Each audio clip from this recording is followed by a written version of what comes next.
Israel अब सबसे ज्यादा परेशान होने जा रहा है।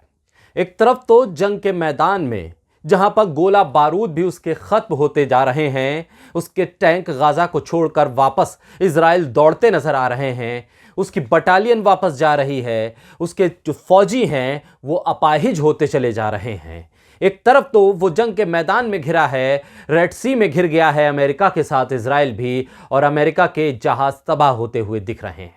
तो वहीं दूसरी तरफ अब आईसीजे में यानी कि अंतर्राष्ट्रीय न्यायालय में भी इजराइल को घेर लिया गया है, और न सिर्फ इजराइल को बल्कि अमेरिका और ब्रिटेन को भी नरसंहार के मुजरिम के तौर पर पेश कर दिया गया है। और इस मामले में साउथ अफ्रीका ने जो पहल की है उसकी तारीफ हर जगह हो रही है।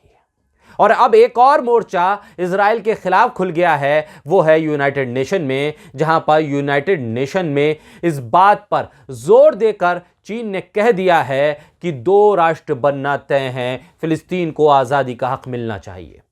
न सिर्फ चीन ने बल्कि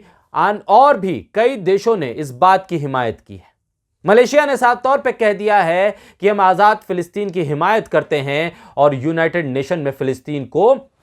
परमानेंट जगह मिलनी चाहिए। चीन ने भी इस बात को लेकर बहुत जोरदार ढंग से कहा है कि यूनाइटेड नेशन में इस बात की पूरी तैयारी होनी चाहिए कि फिलिस्तीन एक स्वतंत्र राष्ट्र के तौर पर एक स्थायी सदस्य यूनाइटेड नेशन का बने। इस बात में कितना दम है कि अब आने वाले दिनों में देखेंगे कि राजनीतिक स्तर पर भी,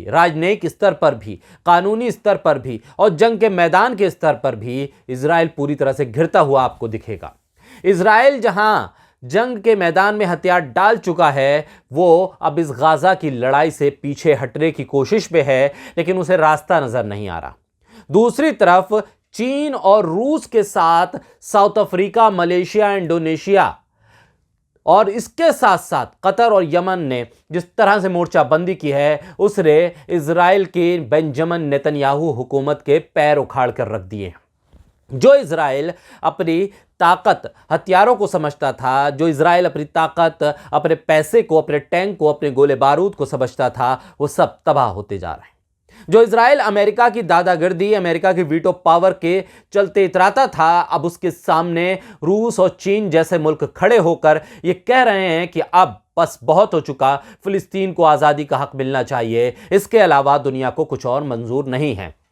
यूनाइटेड नेशन के महासचिव एंटोनियो गुटेरेस ने भी साफ तौर पे कह दिया है कि अगर इजराइल आज़ाद फिलिस्तीन की मांग को ठुकराता है तो यूनाइटेड नेशन के साथ साथ दुनिया के सभी देश इसे मानने से इनकार करते हैं। यानी यूनाइटेड नेशन ने अब तय कर लिया है कि फिलिस्तीन को उसकी आज़ादी का हक मिलकर रहेगा। साथ में चीन और रूस भी खड़े हैं, जिनकी यूनाइटेड नेशन में ताकत का अंदाजा दुनिया को है, और इसी ताकत के बलबूते पर वो अमेरिका को आंख में आंख डालकर ये बताने के लिए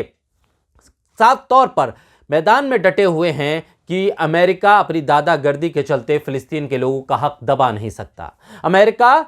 फिलिस्तीन के लोगों की आज़ादी को छीन नहीं सकता। और इजराइल का लाख समर्थन कर ले अमेरिका, लेकिन फिलिस्तीन के लोगों को एक आज़ाद मुल्क मिलकर रहेगा। आने वाले वक्त में यह भी देखना होगा कि जिस तरह से ईरान ने मोर्चा खोला है और इजराइल की फौज जिस तरह से ईरान के कमांडर की हत्या कर रही है, उसके बाद एक और मोर्चा जब खुल जाएगा इजराइल के खिलाफ ईरान का, तब हालात और कितने परेशान करने वाले इजराइल के लिए खड़े हो सकते हैं। जहां एक तरफ यूनाइटेड नेशन में बुरी तरह से घिर गया है इजराइल, और इजराइल इस बात को जानता नहीं था कि आखिर किस तरह से चीन और रूस जैसे मुल्क भी अब इजराइल के खिलाफ खड़े हो जाएंगे। चीन और रूस की ताकत के आगे अब अमेरिका किस तरह से घबराया हुआ है, वो इस बात से अंदाजा लगाया जा सकता है कि यूनाइटेड नेशन में भी उसकी सुनने वाला कोई नजर नहीं आ रहा है। कहने में तो ये बहुत आसान लग रहा है कि अमेरिका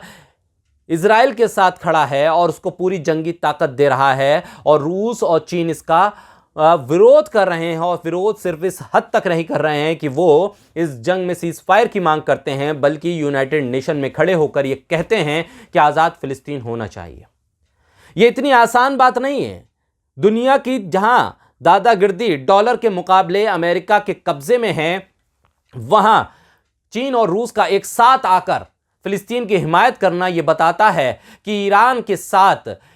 रूस भी है और फिर रूस के साथ चीन है, यानी कि रूस, चीन और ईरान मिलकर जहां अमेरिका और इजराइल की गठजोड़ को टक्कर दे रहे हैं, तो वहीं यमन भी है और लेबनान भी है। साथ में अब तो साउथ अफ्रीका भी कानूनी तौर पर इजराइल की धज्जियां उड़ा रहा है, तो वहीं अब मलेशिया और इंडोनेशिया ने भी मैदान में उतरकर ये साफ कर दिया है कि फिलिस्तीन के आवाम अकेली नहीं है। इन तमाम समझौते और तमाम वादों के बीच में अब साफ तौर पर यह भी देख रहा होगा कि आने वाले वक्त में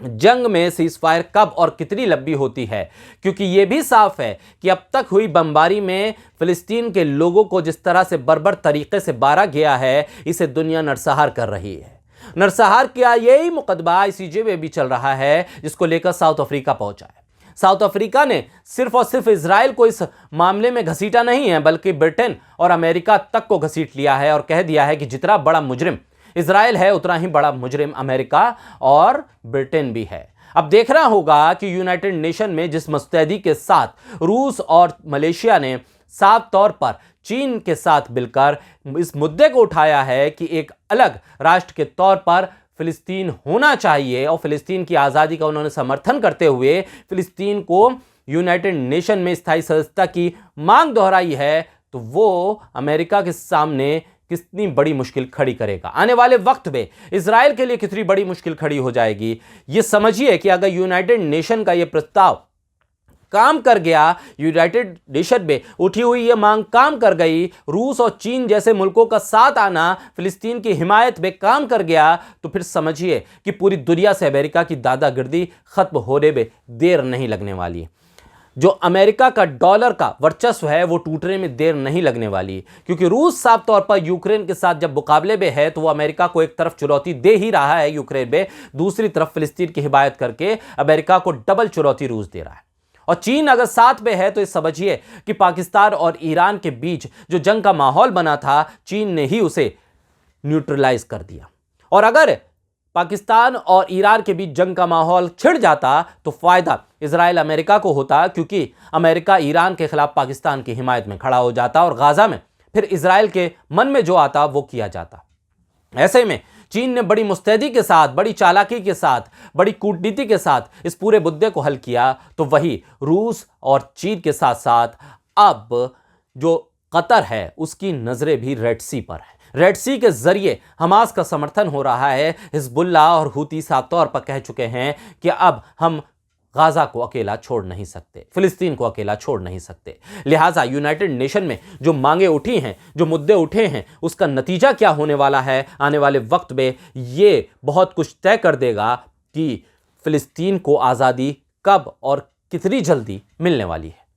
बोलता हिंदुस्तान के तमाम सोशल मीडिया प्लेटफॉर्म को आप लाइक कीजिए, सब्सक्राइब कीजिए और शेयर करते रहिए। इस वीडियो को भी आगे बढ़ाइए।